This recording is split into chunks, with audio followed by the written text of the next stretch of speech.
ஆரம்பிக்கலாமா? ஊருக்கு போயிருந்தேன், உடம்பு சரியில்லாமல் போயிடுச்சு. ஒரு 5-6 நாள் வீடியோ போட முடியல. 3 சேனல்லையும் வீடியோவே போட முடியல. எல்லாருமே கேட்டீங்க, எங்கே போயிருக்கீங்க விக்கி, என்ன ஆச்சு அப்படின்னு சொல்லி. சாரி 5 நாள் வீடியோ இல்லை. 5 நாளைக்கு பதிலாக இப்போ எவ்வளோ வீடியோ போட முடியுமோ அவ்வளோ வீடியோ போட்டு அசத்திடலாம், ஆரம்பிச்சிடலாம். சரியா? ஸோ இப்போ நம்ம பார்க்க வேண்டிய பதிவு என்ன அப்படின்னு கேட்டிங்கன்னா, குஜராத்தில் மிக முக்கியமான ஒரு துறைமுகத்தில் 3000 டன்னுக்கு அதிகமான போதைப்பொருள் அப்படிங்கிறது கைப்பற்றப்பட்டிருக்கிறது. அதுக்கும் ஆப்கானிஸ்தானுக்கும் தாலிபன்களுக்கும் சம்பந்தம் இருக்கா, இல்லை சென்னைக்கும் சம்பந்தம் இருப்பதாக சொல்கிறார்களே. போதைப் பொருள் அப்படின்னு சொல்லும்போது கோயம்புத்தூரை எல்லாருமே டார்கெட் பண்ணுறாங்களே, இது ஏன் அப்படிங்கிறத பார்த்துடலாமா? அன்பு தமிழஞ்சங்களுக்கு தமிழ் பொக்கிஷத்தின் வணக்கங்கள்.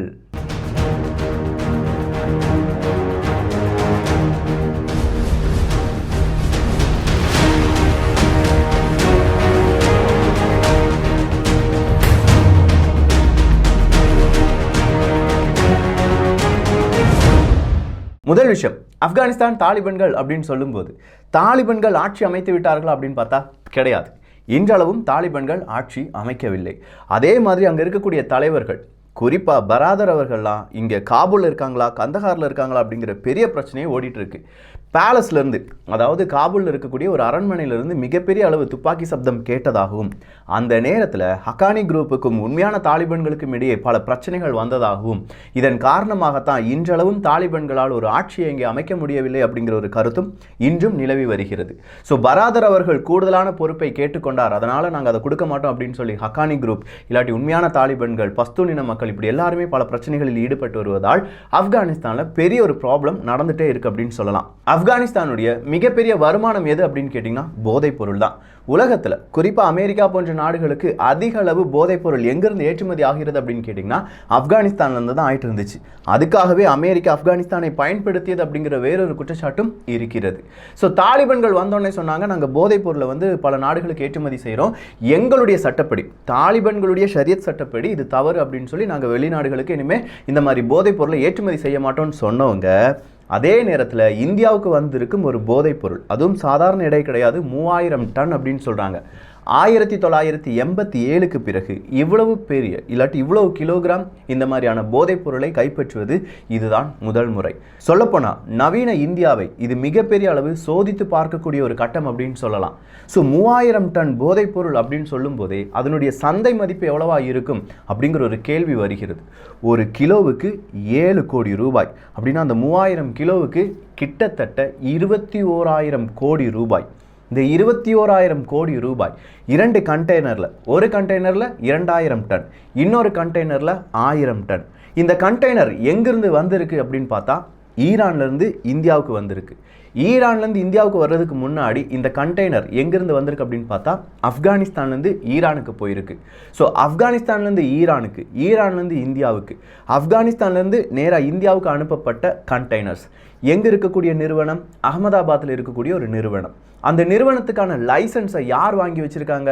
வைஷாலி அப்படிங்கிற சென்னையை சேர்ந்த ஒரு பெண் இம்போர்ட் எக்ஸ்போர்ட் பண்ணுறதுக்கான லைசன்ஸை வாங்கியிருக்காங்க. அது என்ன அப்படின்னு சொல்லியிருக்காங்க? சாதாரண முகப்பவுடர், இல்லாட்டி பவுடர் வகையான ஒரு பவுடர் தான், அதை நாங்கள் ஆப்கானிஸ்தான்லேருந்து இங்கே இறக்குமதி பண்ணுறோம் அப்படிங்கிற பெயரில் தான் இந்த ஒரு சர்டிஃபிகேட், இல்லாட்டி இன்கம் எக்ஸ்போர்ட்டுக்கு அந்த சர்டிஃபிகேட், லைசன்ஸ் அப்படிங்கிறது வாங்கப்பட்டிருக்கிறது. ஆனால் இப்படி வாங்கப்பட்ட இந்த கண்டெய்னரில் போதைப் பொருள் இருக்குது அப்படிங்கிற ஒரு இன்ஃபர்மேஷன் யாருக்கு கிடைச்சிருக்கு? டிஆர்ஐக்கு கிடைச்சிருக்கு. அதாவது டைரக்டரேட் ஆஃப் ரெவென்யூ இன்டெலிஜென்ஸ், இந்த டிபார்ட்மெண்ட்டுக்கு கிடைச்சிருக்கு. முந்த்ரா போர்ட்டில் வச்சு தான், முந்த்ரா அப்படிங்கிற துறைமுகத்தில் தான் இந்த கண்டெய்னர் நிற்பதாகவும் அந்த இன்ஃபர்மேஷன் கிடைச்சிருச்சு. முந்த்ரா துறைமுகம் தனியாரிடம் இருக்கக்கூடிய துறைமுகத்தில், இந்தியாவில் இருக்கக்கூடிய துறைமுகத்தில் மிகப்பெரிய துறைமுகம் அப்படின்னு சொல்லலாம். அதானி குரூப்புக்கு கீழே தான் இந்த முந்த்ரா துறைமுகம் அப்படிங்கிறது இருக்குது. ஸோ இந்த துறைமுகத்தில் 2 கண்டெய்னரில் போதைப் பொருள் இருக்குது அப்படின்னு சொல்லி டிஆர்ஐக்கு இன்ஃபர்மேஷன் கிடைச்ச உடனே டிஆர்ஐ சோதித்து பார்த்துருக்காங்க. அப்படி சோதித்து பார்க்கும்போது தான் இது ஒரு போதைப் பொருள் அப்படிங்கிறத கண்டுபிடிச்சிருக்காங்க.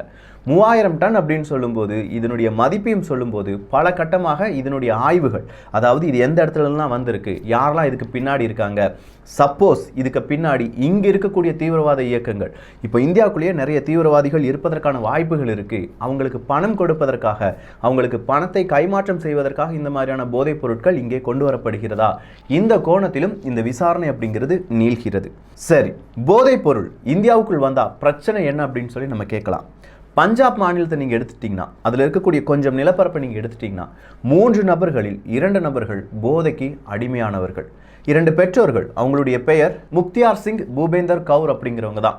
இந்த முக்தியார் சிங்கா இருக்கட்டும் பூபேந்திரா இருக்கட்டும் இரண்டும் ஒரு தாய் தந்தையர்கள்.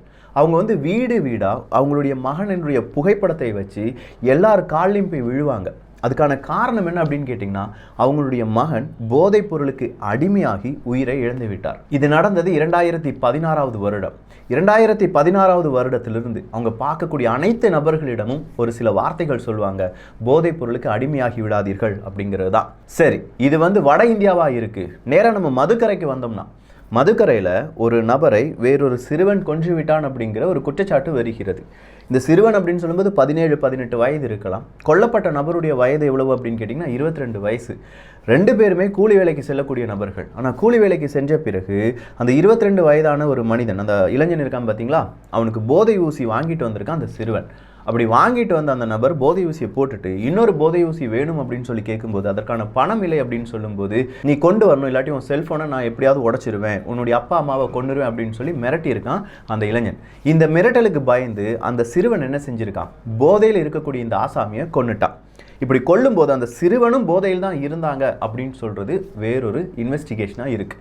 கோயம்புத்தூர் அப்படின்னு சொல்லும்போதே அங்கே இந்த மாதிரியான போதை ஊசிகள் பெரிய அளவு இப்போது பல இளைஞர்களால் இந்த மாதிரியான விஷயங்களில் செய்யப்படுகிறது. ஸோ இளைஞர்கள் போதைக்கு அடிமையாகிறார்கள். இளைஞர்கள் மட்டும் கிடையாது, நீங்கள் ஒரு 10 நபர்கள் பாருங்க, இந்தியாவில் இருக்கக்கூடிய 10 நபர்கள், அந்த 10 நபர்களில் கிட்டத்தட்ட ஒரு 3 நபர்களாவது சிகரெட், அப்படி இல்லைனா சின்ன சின்ன போதைப் பொருட்கள், அப்படி இல்லையா யாருமே விற்கக்கூடாது அப்படின்னு சொல்லி தடை செய்யப்பட்ட போதைப் பொருட்களை பயன்படுத்தக்கூடிய நபர்கள் மது, இதுக்கு அடிமையாக இருக்கிறார்கள். ஸோ நம்முடைய இளைஞர், இந்தியா தான் இளைஞர்கள் நிறைய இருக்கக்கூடிய ஒரு நாடு அப்படின்னு சொல்லலாம். இந்த இளைஞர்களுடைய சக்தி முழுவதும் வெளிவராமல் இருப்பதற்கான காரணம் இதே மாதிரியான போதை பழக்கங்கள் அப்படின்னு சொல்லலாம். இந்த போதை பழக்கம் மட்டும் கிடையாது, அடுத்ததாக இருக்கக்கூடிய போன் அடிக்ஷன், அதே மாதிரி தேவையில்லாத விளையாட்டுகள், இது எல்லாமே சேர்ந்து தான் இந்தியாவை இன்றளவு முன்னேற விடாமல் தடுக்கும் சக்திகள் அப்படின்னு சொல்லலாம். ஸோ இந்த முன்னேற விடாமல் தடுக்கும் சக்திகள் அப்படின்னு சொல்ற இந்த சக்திகளை ஏவி விடுவது தான் நம்முடைய எதிரிகளும் நம்முடைய துரோகிகளும் அப்படின்னு சொல்றோம் பாருங்க. இந்தந்த நாடுகள் கச்சிதமாக செய்து வருகிறார்கள். ஸோ நீங்கள் கேட்கலாம், வெறும் 3000 டன்னுக்கு அப்படின்னு சொல்கிறோம், பிடிப்பட்ட பொருட்களுடைய எடை மட்டும்தான் 3000 கிலோ. இதே மாதிரி எத்தனை கிலோகிராம் நம்ம இந்தியாவுக்குள்ளே வந்திருக்கும் பிடிபடாமல், லஞ்சம் கொடுத்து, இல்லாட்டி யாருக்குமே தெரியாமல், இப்படி பல டன் இங்கே வந்திருப்பதற்கான வாய்ப்புகள் இருக்குது. ஒட்டுமொத்தமாக ஒரு உலகத்தை நம்ம எடுத்துக்கிட்டோம்னா கிட்டத்தட்ட 26 லட்சம் கோடி ரூபாய்க்கு இந்த போதைப் பொருட்களுடைய பிஸ்னஸ் மட்டும் நடப்பதாக சொல்லுகிறார்கள். அதாவது 360 பில்லியன் அமெரிக்க டாலர், 26 லட்சம் கோடிகள் ஒரு வருஷத்தில் நான் சொல்லிட்டு இருக்கேன். ஸோ இந்த 26 லட்சம் கோடிகள் அப்படின்னு சொல்லும்போது இந்தியாவில் போன 2 வருடங்களில் நம்ம எவ்வளவு தொகை, இல்லாட்டி எவ்வளவு கிலோகிராமுக்கான போதைப் பொருட்களை அப்படியே சீஸ் பண்ணியிருக்கோம் அப்படின்னு கேட்டிங்கன்னா, சுமார் 3 லட்சத்திலிருந்து 4 லட்சம் போதைப் பொருட்களை நம்ம சீஸ் பண்ணியிருக்கோம். அதாவது 2017-18 எடுத்து பார்த்தோம்னா 4 லட்சம் கிலோகிராம் எடையுள்ள போதைப் பொருட்கள். ஸோ 4 லட்சம் கிலோகிராம் போதைப் பொருட்களை நம்ம சீஸ் பண்ணியிருக்கோம்னா எத்தனை லட்சம் கிலோகிராம் இந்தியா முழுவதுமாக இருக்கிறது. நம்ம குழந்தைகள், இல்லாட்டி நம்மை சுற்றி இருக்கக்கூடிய உறவுகள், இல்லாட்டி சுற்றி இருக்கக்கூடிய மனிதர்கள் எப்படி இருக்காங்க, போதைப் பொருளுக்கு அடிமையாகி இருக்கிறார்களா, இதை நம்ம கொஞ்சம் கொஞ்சமாக கவனிக்க ஆரம்பிக்கும் போது தான் இந்தியாவில் இது எவ்வளோ பெரிய இம்பேக்டை ஏற்படுத்துது அப்படிங்கிறது நமக்கு தெரியும். ஸோ இந்தியாவை நிலைக்குலைய செய்வதற்கும் ஆப்கானிஸ்தானில் இருக்கக்கூடிய அவங்களுடைய வருமானம், இப்போ தாலிபான்களுக்கு பொதுவாக வருமானம் எதுவுமே கிடையாது. ஆப்கானிஸ்தானில் ஆட்சி நடத்த வேண்டும் என்றால் அவங்களுக்கு வருமானம் அதிகமாக தேவைப்படுகிறது. தீவிரவாதிகளை இந்தியாவுக்குள் அனுப்பி தான் ஒரு பிரச்சனையை ஏற்படுத்த வேண்டும் அப்படிங்கிறது கிடையாது. நம்முடைய கள்ள நோட்டாக இருக்கலாம், இல்லாட்டி இதே மாதிரியான போதைப் பொருட்களாக இருக்கலாம். இதை அனுப்பி கூட இந்தியாவுக்கு எதிரான ஒரு யுத்தத்தை, மறைமுக யுத்தத்தை பல நாடுகளால் செய்ய முடியும். அதற்கான ஒரு சின்ன சாம்பிள் தான் இந்த 3000 கிலோகிராம் எடையுள்ள போதைப் பொருள் அப்படின்னு சொல்லலாம். ஸோ குஜராத்தில் ரன் ஆஃப் கட்ச் அப்படிங்கிற பகுதியில் தான் இது மிகப்பெரிய அளவு என்ன செய்யப்படுகிறது, பரிமாற்றம் செய்யப்படுகிறது. அங்கே இருக்கக்கூடிய துறைமுகங்கள் வழியாகத்தான் இது இந்தியாவுக்குள் அதிகமாக வருகிறது அப்படின்னு சொல்லலாம். இந்த ரன் ஆஃப் கட்ச் அப்படிங்கிறது, இல்லாட்டி இந்த குஜராத் அப்படிங்கிற மாநிலமே டைரக்டாக கடல் வழியாக இருக்கட்டும், இல்லாட்டி தரை வழியாக இருக்கட்டும், பாகிஸ்தான் கூடயும் இல்லாட்டி நம்முடைய அண்டை நாடுகள் கூட டைரக்ட் கனெக்ஷன் இருக்கக்கூடிய ஒரு மாநிலம் அப்படின்னு சொல்லலாம். ஸோ அந்த மாநிலம் வழியாக இந்த மாதிரியான போதைப் பொருட்கள் நம்ம நாட்டுக்குள்ளே வருவதை இன்றளவும் நம்மளால் தடுக்க முடியாத சக்தியாக மாறி நிற்கிறது. இதுக்கு பின்னாடி யார் இருந்தாலும் சரி, அது எப்படி இருந்தாலும் சரி, உண்மையான நபர்கள் தண்டிக்கப்படுவார்களா என்று கேட்டால் இந்தியாவினுடைய சட்டம் என்ன சொல்லுது தெரியுமா? 1 லட்சம் ரூபாய் அப்படி இல்லைனா 10 வருட சிறை தண்டனை. கொஞ்சோண்டு அமௌண்ட் நீங்கள் போதைப் பொருளை கடத்தினீர்கள் என்றால், இல்லை இது இரண்டுமே தண்டனையாக கிடைக்கும். இல்லை ரொம்ப பெரிய அளவில், அதாவது பிஸ்னஸ் பண்ணுற அளவுக்கு நீங்கள் போதைப் பொருட்களை கடத்துகிறீர்கள் என்றால் 2 லட்சம் ரூபாய் 20 வருடம் சிறை தண்டனை.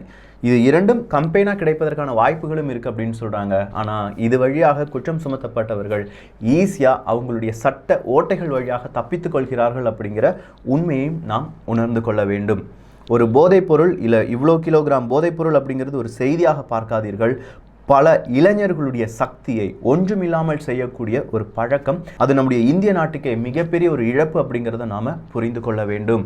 ஸோ இந்த செய்தி அதிகமாக நம்ம இளைஞர்கள் மத்தியில் பேசப்படும் போது இதற்கான தண்டனையும் இந்திய அரசாங்கம் அதிகரிக்க வேண்டும் அப்படிங்கிற கோரிக்கையை எல்லோரும் வைக்க வேண்டும். போதைப் பொருளை உபயோகப்படுத்துவதும், போதைப் பொருளை தயாரிப்பதும், போதைப் பொருளை லஞ்சம் வாங்கி அனுமதி கொடுப்பதும், போதைப் பொருளை இம்போர்ட் பண்ணுவதும் மிகப்பெரிய தண்டனையாக இந்தியாவில் மாற வேண்டும். இந்த ஒரு செய்தியை பற்றி உங்களுடைய கருத்துக்கள் இங்கே வரவேற்கப்படுகின்றன. எல்லோரும் தமிழ் பொக்கிஷத்தில் இணைந்திருங்கள். நல்லதை பகிர்ந்து நல்ல சமுதாயத்தை உருவாக்குவோம். நன்றி, வணக்கம்.